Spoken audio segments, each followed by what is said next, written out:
Working in the critical care unit at St. Jude Medical Center meant I was used to hearing desperate pleas from terrified family members.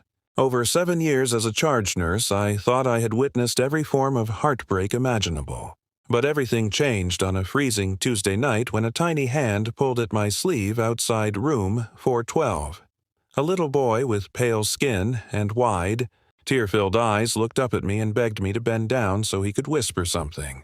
His name was Lucas, and his father, Major Thomas Vance, had been flown in 48 hours earlier following an explosion during a tactical operation. Thomas had barely survived, suffering catastrophic trauma to his lower extremities that required 10 grueling hours of surgery. He was stable now, heavily sedated, surrounded by rhythmic cardiac monitors that buzzed constantly. Lucas had been staying in the waiting room with his aunt while his mother finished an emergency military assignment overseas. The poor kid had barely spoken a word in 2 days, staring silently at his father through the glass. When I crouched down to his level, I expected him to ask if his dad was going to die. Instead, Lucas looked nervously over his shoulder to ensure his aunt was out of earshot before pressing his small mouth against my ear. He uttered 6 words that made my blood run completely cold. "He hurts my daddy when you walk away." My heart hammered against my ribs, but my professional instincts forced me to stay calm as I looked into his terrified eyes. I gently asked him who he was talking about, but the little boy instantly shut down. He shook his head violently and stared down at his sneakers, refusing to say another word. I knew from years of pediatric experience that pushing a traumatized child too hard would only cause him to retreat into complete silence. I gently guided him back to the waiting room, handed him a juice box, and promised him that I would watch over his father with extra care all night. The look of profound relief and raw fear in his eyes haunted me as I walked back toward the nurse's station. I pulled up Major Vance's digital medical records and examined every single line item from the past 48 hours. His vital signs were stable, his pain management was logged on a strict schedule, and the shift notes showed 0 unusual incidents. Everything looked completely normal on paper, but paper never tells the whole story. It doesn't capture the subtle shifts in atmosphere or the unspoken terror in a vulnerable patient's eyes. I began paying meticulous attention to every staff member entering that room during the overnight hours. I quickly noticed that a newly hired overnight technician named Julian Ross kept assigning himself to room 412, far more often than normal protocol required. Even stranger, Thomas required significantly higher doses of pain medication on the nights Julian was working compared to when other technicians were on shift. Then I saw something that chilled me to the core. While passing by the room, I watched Thomas visibly flinch with pure terror when Julian touched his IV line, even though the patient was heavily sedated. Unconscious patients do not flinch like that without a reason. I tried to convince myself that I was overreacting to the vivid imagination of a grieving child.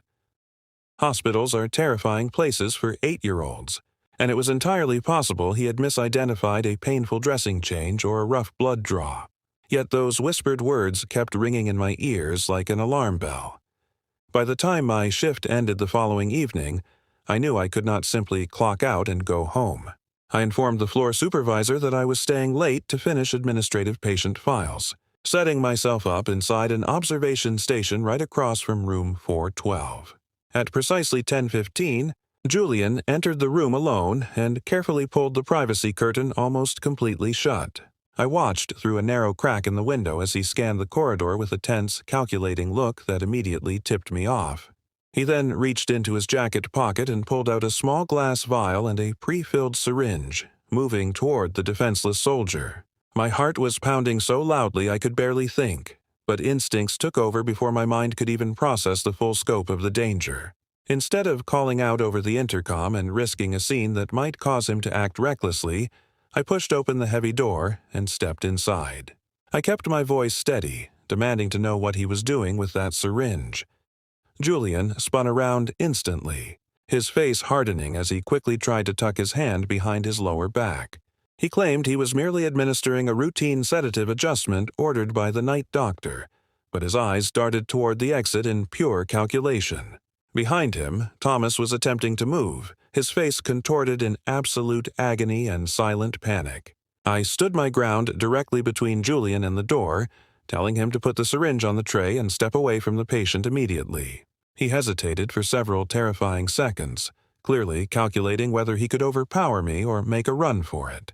Realizing I was not backing down, he set the syringe down with exaggerated carelessness, made a dismissive comment about my attitude, and brushed past me into the hallway. The second he stepped outside, I hit the emergency security alert button near the headboard, summoning campus security and the attending physician to the room within seconds. Security apprehended Julian near the staff elevators while the medical team secured the room and secured the liquid inside that syringe for forensic testing. The chemical analysis later revealed a dangerous inflammatory agent designed to cause severe tissue damage and agonizing pain while mimicking a rapid post-surgical infection. A deeper investigation revealed Julian had been paid by an outside criminal entity connected to an ongoing military inquiry Thomas was scheduled to testify in. They wanted to ensure the major suffered massive complications that would render him permanently incapable of taking the witness stand. The internal review also uncovered how Lucas had discovered the truth in the first place. On 2 previous nights, while staying in the adjoining room during an approved family visit, the young boy had heard his helpless father groaning in sheer pain whenever Julian entered. Lucas did not understand the medical terms, but he understood fear, pain, and cruelty better than any adult realized. He had used the only words he knew to alert someone who would listen, saving his father's life when everyone else assumed he was just an over-anxious kid. Over the next 3 months, Major Thomas Vance underwent extensive rehabilitation and made an astonishing recovery. On the day he was officially cleared for discharge, he asked to meet with me privately near the nurses' station. Lucas was with him, and the moment the little boy saw me, he ran across the tiled floor and threw his arms around my waist in a tight hug. He looked up at me with a bright smile and thanked me for believing him when no one else would listen.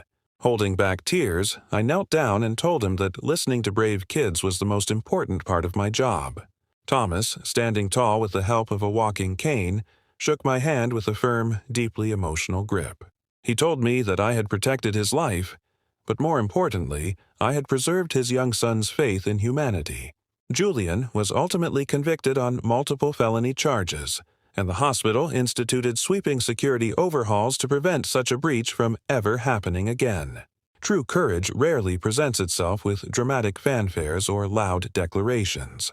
Sometimes it looks like a dedicated nurse trusting her instincts and standing her ground in the dark.